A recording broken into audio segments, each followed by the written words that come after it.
let's get right into today's explainer, where we are breaking down a fascinating ancient text from the Mahabharata. And honestly, it is shocking how incredibly modern this story feels when it comes to understanding human psychology and inherited trauma. Okay, let's dive into this, because we aren't focusing on massive battlefield clashes today. Instead, we're looking at this really clever, Inception-style nested story. You know, a narrative tucked inside another narrative. And it was designed for one specific reason: to stop a young boy's generational trauma from literally destroying the world. The stakes here are astronomically high, but they actually start in a profoundly intimate place. Just imagine growing up in this peaceful forest asylum, completely surrounded by a loving family, only to have your entire reality shattered in a single afternoon.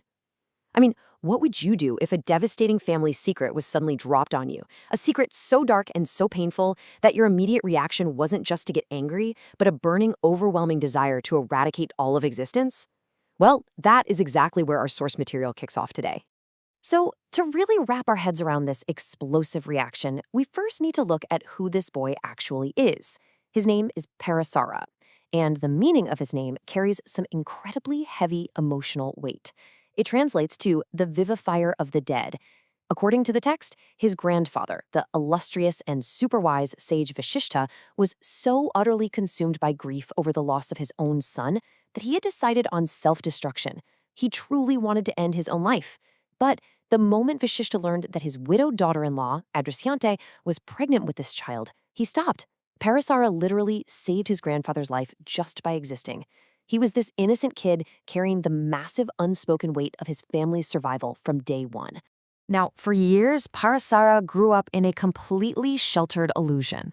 He naturally just assumed that the loving older man raising him, his grandfather, Vasishtha, was actually his father, and he behaved towards the wise sage exactly as a son would. It's a sweet, innocent childhood. But then, one day, that childhood is abruptly and completely shattered. Parasara sweetly calls Vasishtha father, while his mother, Adrisyanti, is right there in the room. And hearing that highly recognizable, tender word, it triggers this massive wave of grief in her. With tearful eyes, she realizes she just can't protect her son from the brutal truth of their past any longer. The sheer brutality of what she tells him next is absolutely shocking. She says, "O child, do not address this thy grandfather as father. Thy father, O son, has been devoured by a Rakshasa in a different forest." Now, a Rakshasa is essentially a terrifying man-eating demon. Just take a second to process the whiplash of that sentence. In a single breath, this young boy loses the father figure standing right in front of him, and he learns that his biological father didn't just pass away, but was violently killed, devoured by a monster. The safe, innocent world he thought he lived in is ripped away in an instant. The text tells us that Parasara first gives way to sorrow, which makes total sense. But then that grief rapidly twists into something terrifying. He fires up. And he doesn't just vow to go hunt down the Rakshasa that killed his father. No, he resolves to destroy the whole creation. Everything. The whole shebang. The tragedy here is just so profound, right?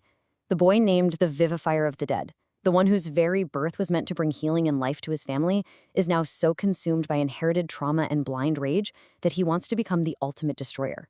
So, here's the million-dollar question. How do you stop an incredibly powerful, grieving person from doing something totally apocalyptic?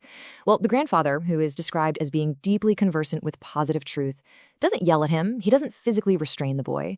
Instead, he uses a highly targeted psychological tool. He tells Parasara a story. He introduces a nested narrative designed specifically to pull his grandson out of his blinding rage, basically by showing him the true, ugly face of unchecked vengeance. Vasishtha's story kicks off with a timeline of generational decline. He talks about King Kritavirya, a ruler who performed this grand Soma sacrifice and gave massive amounts of wealth to a group of learned men called the Bhrigus. Generations pass. The king's royal descendants, the Kshatriya princes, fall into severe poverty. Desperate, they go to the Bhrigus, who are now sitting on all this wealth, begging for money. But the Bhrigus are defensive. Some of them even hide their wealth underground.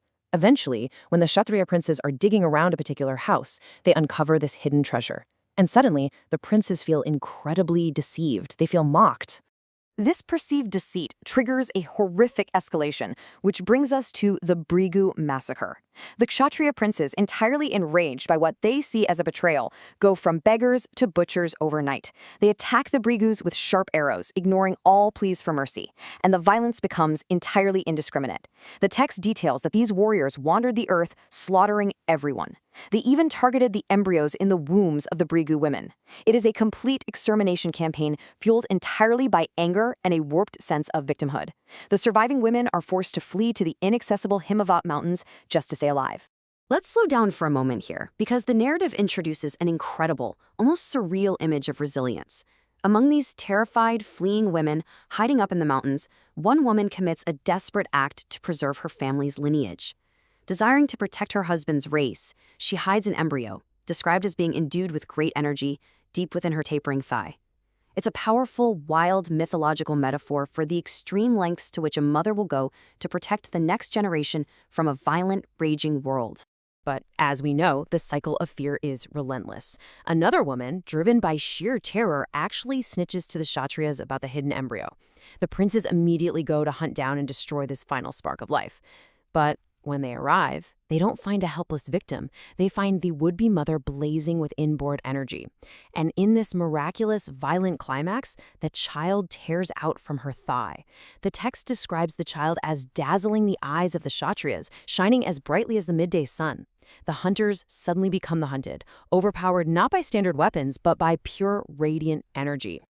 The result of this encounter is instant and it's devastating. The Kshatriyas are immediately deprived of their eyes by the blinding light of this newborn child. Stripped entirely of their sight, their violent power is instantly neutralized.